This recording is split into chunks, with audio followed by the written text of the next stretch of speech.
Hello, help me ലോടുന്ന YouTube ചാനലിലേക്ക് എല്ലാവർക്കും സ്വാഗതം. ഞാൻ നിങ്ങളുടെ സ്വന്തം ബെൻസി. അപ്പോൾ ഇന്നും ഒരു വ്ളോഗുമായിട്ട് വന്നിട്ടുണ്ട്. രാവിലെ തന്നെ ഇന്നലെ കുറച്ച് നെല്ലിക്ക അരിഞ്ഞു വെച്ചിട്ടുണ്ടായിരുന്നു. ആക്ച്വലി നെല്ലിക്ക ഡെയിലി ഓരോന്ന് കഴിക്കാം എന്നുള്ള ചിന്തയോടെയാണ് ഞാൻ ജോസാനടുത്ത് പോകുന്ന നെല്ലിക്ക കാണുമ്പോൾ മേടിക്കണേ എന്ന് പറയുന്നത്. പക്ഷെ അത് ഫ്രിഡ്ജിനകത്തോട്ട് കയറ്റിയാൽ പിന്നെ കഴിക്കുന്ന കാര്യം മറന്നേ പോകും. വല്ലപ്പോഴും ഒരെണ്ണം കഴിച്ചെങ്കിലായി പിന്നെ അതിരുന്ന് നശിച്ചു പോകും, കറുപ്പ് കളറൊക്കെ വീണ്. അപ്പൊ അതുകൊണ്ട് ഞാൻ വിചാരിച്ചു എനിക്ക് അച്ചാറിടാമെന്ന്.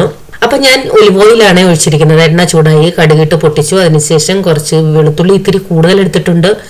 അതുപോലെ ചെറുതായിട്ട് കൊത്തിയരിഞ്ഞ ഇഞ്ചി. അച്ചാറുകൾക്ക് ഇഞ്ചിയും വെളുത്തുള്ളിയും കറിവേപ്പിലയും ഒക്കെ ഇടുന്നത് ഒരു പ്രത്യേക മണവും ടേസ്റ്റും ഒക്കെയാണ്.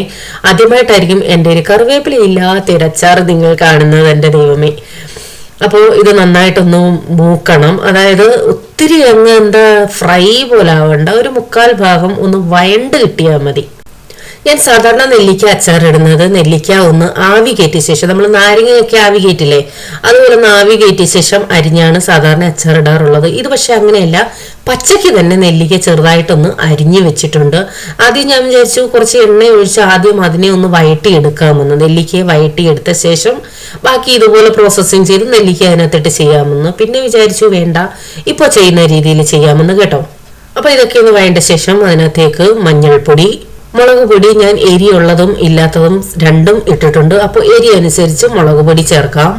പിന്നെ ചേർക്കുന്നത് ഉലുവാപ്പൊടി, കായം. ഇതിട്ട് ഇത് പച്ചമണം മാറുന്നത് വരെ നന്നായിട്ടൊന്ന് എണ്ണയ്ക്കകത്ത് കിടന്നൊന്ന് മൂപ്പിക്കാമേ. അപ്പൊ നന്നായിട്ടൊന്ന് മൂത്ത ശേഷം അതിനകത്തേക്ക് തിളപ്പിച്ചാറിയ വെള്ളമാണ് ഞാൻ ചേർത്തിരിക്കുന്നത്. ഒട്ടും വെള്ളം ചേർക്കാതെ എണ്ണയ്ക്കകത്ത് മാത്രം ചെയ്യുന്നവരുമുണ്ട്. എൻ്റെ ചേച്ചി ബിജീസ് കിച്ചൺ ഇപ്പൊ അച്ചാറിന്റെ ബിസിനസ് ചെയ്യുന്നുണ്ടല്ലോ, അവളൊരു തുള്ളി പോലും വെള്ളം ചേർക്കാതെയാണ് അച്ചാറിടുന്നത്. കാരണം കനച്ചു പോകുമോ പൂത്തു പോകുമോ എന്നുള്ള പേടി കൊണ്ടാണ് അങ്ങനെ ചെയ്യുന്നത്. അപ്പൊ ഞാനിങ്ങനെ ഇത്തിരി വെള്ളം ഒഴിച്ചതിന്റെ ഉദ്ദേശം എന്ന് പറയുന്നത്, എൻ്റെ നെല്ലിക്ക ഒത്തിരി ഉണ്ട്, അത്രയും എണ്ണ ഞാൻ ഒഴിച്ചിട്ടില്ല. അപ്പൊ വെള്ളം ഒഴിക്കുന്നു എങ്കിൽ നന്നായിട്ട് അത് വെള്ളം ഒഴിച്ചിട്ട് തിളയ്ക്കണം. ആവശ്യത്തിന് ഉപ്പും ചേർക്കാം. മസാലപ്പൊടിയൊക്കെ ചേർക്കുന്ന സമയത്ത് തന്നെ ഉപ്പിട്ട് കൊടുക്കാമേ, ഞാൻ വിട്ടുപോയതാ. ഉപ്പും ചേർത്തിട്ട് ഞാൻ കുറച്ച് വിനാഗിരിയും കൂടി ചേർക്കുന്നുണ്ട്. അപ്പൊ ഞാനിപ്പോ വിനാഗിരി ചേർക്കുന്നതിന്റെ ഉദ്ദേശം എന്ന് പറയുന്നത്, നെല്ലിക്ക കുറച്ച് കൂടുതലുണ്ട്. ഓൾറെഡി നാരങ്ങ അച്ചാർ ഇപ്പോൾ എടുത്ത് യൂസ് ചെയ്തുകൊണ്ടിരിക്കും, അതിപ്പോഴൊന്നും തീരത്തില്ല. അപ്പൊ കുറച്ച് കൂടുതൽ ദിവസങ്ങൾ വെച്ചിരിക്കുക കൂടി വേണം. അതുകൊണ്ട് കൂടിയാണ് ഞാൻ ഇത്തിരി വിനാഗിരി ഒഴിച്ചേക്കുന്നത്. സാധാരണ ഞാൻ അച്ചാറുകൾക്ക് വിനാഗിരി അങ്ങനെ ഒഴിക്കാറില്ല. അപ്പൊ ഇതെല്ലാം ഒഴിച്ച ശേഷം ഇത് നല്ലതുപോലെ തിളയ്ക്കണേ. അല്ല എന്നുണ്ടെങ്കിൽ നമ്മൾ വെള്ളം ചേർത്തതാണ്, ചിലപ്പോൾ കനച്ചു പോകാനോ പൂത്തു പോകാനോ ചാൻസ് ഉണ്ട്. നന്നായിട്ട് തിളയ്ക്കുമ്പോൾ അതിനകത്തേക്ക് നമ്മൾ അരിഞ്ഞു വെച്ചിരിക്കുന്ന നെല്ലിക്ക ഇട്ട് കൊടുക്കുക. ഞാൻ കണ്ടോ, കുഞ്ഞു കുഞ്ഞു മാങ്ങ അരിയല്ലോ, അതുപോലാണ് ഞാൻ നെല്ലിക്ക അരിഞ്ഞിരിക്കുന്നത്. സാധാരണ ഞാൻ നീളത്തിൽ അരിഞ്ഞാണ് അച്ചാർ ഇടാറുള്ളത്. അപ്പൊ അരിയുന്നതൊക്കെ നമ്മുടെ ഇഷ്ടം. ഇതിട്ട ശേഷം ഞാൻ അല്പനേരം ഇട്ടത് നന്നായിട്ടൊന്ന് ഇളക്കി വേവിച്ചിട്ടുണ്ട്. കാരണം പച്ച നെല്ലിക്കയാണല്ലോ, അപ്പൊ അത് ആ അരപ്പുമായിട്ടൊക്കെ ഒന്ന് പിടിക്കാനും ഇത്തിരി വേവാനും വേണ്ടി ഞാനൊന്ന് വേവിച്ചിട്ടുണ്ട്. കുറെ നാളായി ഇത് മേടിച്ചിട്ട് ഫ്രിഡ്ജിനകത്ത് വെച്ചിരുന്നത് ചെറുതായിട്ട് കറുത്ത കുത്തുകൾ വന്നു തുടങ്ങി. അതുകൊണ്ടാണ് ഞാൻ വിചാരിച്ചത് എങ്കിൽ വേസ്റ്റ് ആക്കാതെ അങ്ങ് അച്ചാറിട്ട് വെക്കാന്ന്. ഓരോ ദിവസം ഓരോ നെല്ലിക്ക കഴിക്കണം എന്നുള്ള ഭയങ്കര ആഗ്രഹമുണ്ട്, പക്ഷെ അങ്ങ് മറന്നു പോകുന്നേ. അതെല്ലാം പുറത്തെടുത്ത് വെച്ചിരിക്കുകയാണെങ്കിൽ കാണുമ്പോൾ ഓർക്കുമ്പോൾ കഴിയും.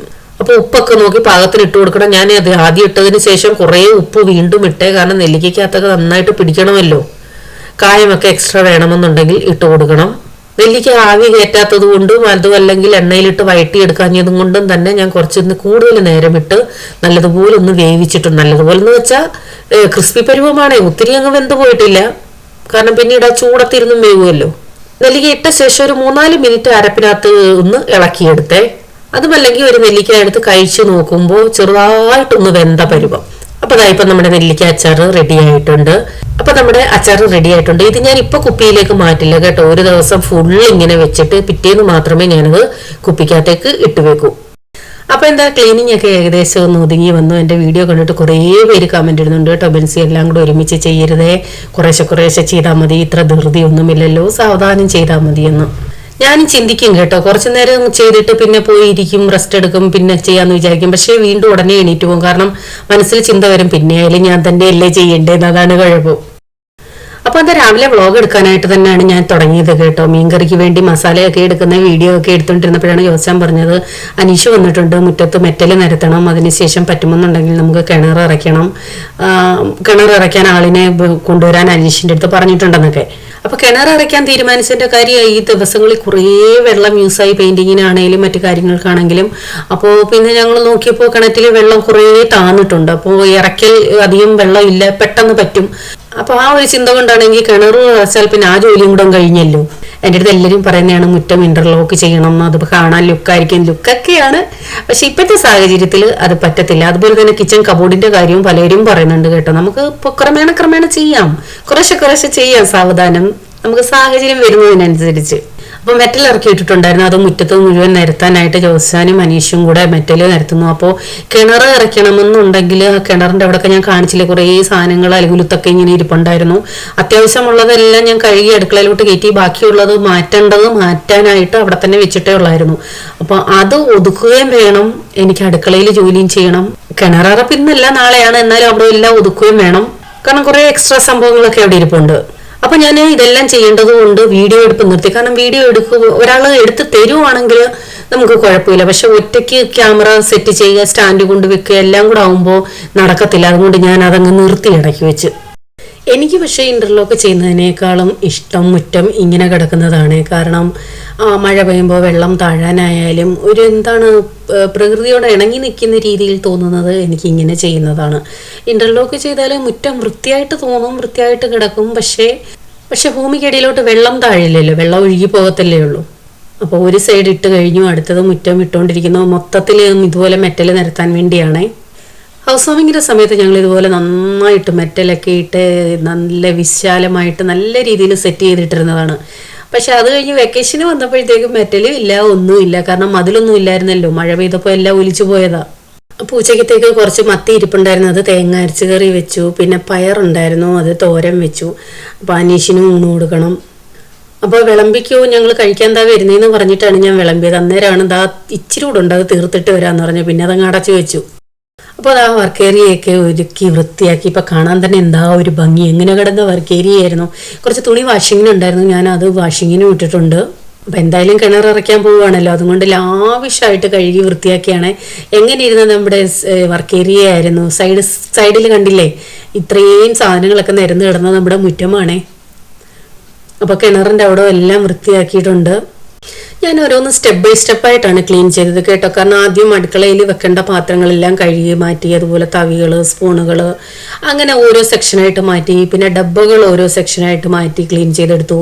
അതിനുശേഷം ഷെയ്ഡിൽ വെക്കേണ്ട പാത്രങ്ങൾ മാറ്റി കഴുകി അന്നേരം തന്നെ ഷെയ്ഡിനകത്ത് കയറ്റി.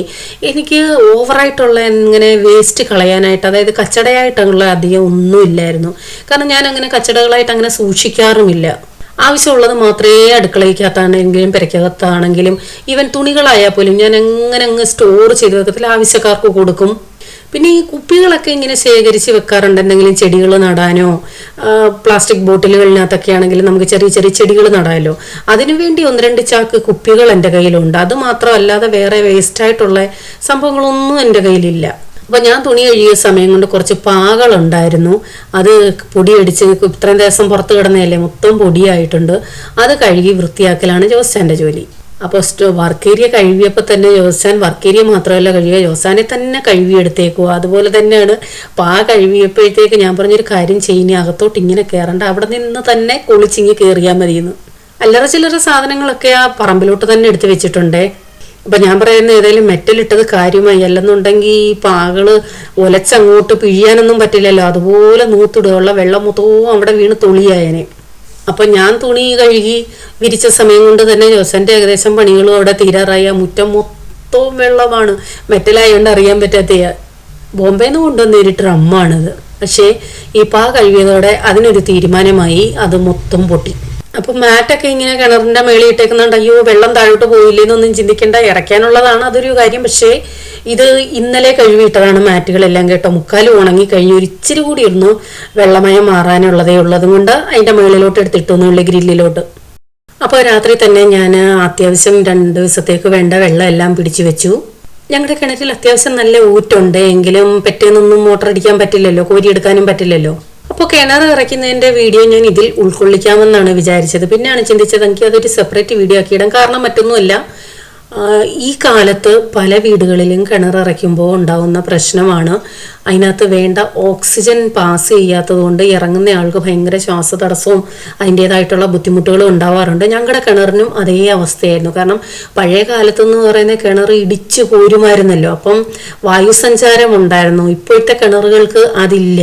അപ്പോൾ അതിൻ്റേതായിട്ടുള്ള കുറേ ബുദ്ധിമുട്ടുകളുണ്ടാണ്. ഞങ്ങൾ കുറേ പരീക്ഷണങ്ങൾ നടത്തിയാണ് അവസാനം കിണറിനകത്ത് ഇറക്കാൻ പറ്റിയത്. അപ്പോൾ അത് ഞാനൊരു സെപ്പറേറ്റ് വീഡിയോ ഇട്ടിടാൻ ചിന്തിച്ചതിൻ്റെ കാരണം അതാണ്. അങ്ങനെ ആർക്കെങ്കിലും ബുദ്ധിമുട്ടുണ്ടെങ്കിൽ അല്ലെങ്കിൽ കിണറിറക്കാൻ ആഗ്രഹിക്കുന്നവർ ചെയ്യേണ്ട കാര്യങ്ങൾ എന്തൊക്കെയാണെന്ന് ഞാൻ ആ വീഡിയോയിൽ ഉൾക്കൊള്ളിക്കാം. അതുകൊണ്ടാണ് ഈ വീഡിയോയിൽ അത് ഉൾക്കൊള്ളിക്കാഞ്ഞത്. ഞാൻ ആദ്യം എല്ലാം ഉൾക്കൊള്ളിച്ചുകൊണ്ട് ഇന്നത്തോടെ നമ്മുടെ ഈ ക്ലീനിങ് വീഡിയോ സെക്ഷൻ അവസാനിപ്പിക്കണമെന്നാണ് വിചാരിച്ചേ. കാരണം ആദ്യം കുറച്ച് ഇറങ്ങിയപ്പോൾ തന്നെ അസ്വസ്ഥതയായിട്ട് പുള്ളിക്കാരൻ ഇങ്ങ് കയറിയേ, കണ്ണ് ഭയങ്കരമായിട്ട് എരിയുകയും ശ്വാസം കിട്ടാതൊക്കെ ആയപ്പോൾ ഇങ്ങ് കയറി. അപ്പം ഞങ്ങളുടെ കിണറെന്ന് പറയുന്നത് അത്യാവശ്യം നല്ല വിസ്താരം വലിപ്പമുള്ള കിണറാണ്. അപ്പോൾ അതിൻ്റെ ഡീറ്റെയിൽസ് ഉൾക്കൊള്ളിച്ചുകൊണ്ട് അടുത്ത വീഡിയോ ഇടാൻ താല്പര്യമുള്ളവർ, കിണറിറക്കാൻ ആഗ്രഹിക്കുന്നവർ, നാട്ടിലുള്ളവരൊക്കെ ആ വീഡിയോ കാണണം. ഇന്നത്തെ വീഡിയോ ഞാൻ ഇവിടെ നിർത്തുകയാണ്. അപ്പോൾ വീണ്ടും പുതിയ വീഡിയോയുമായി വരാം. Till then bye, God bless you.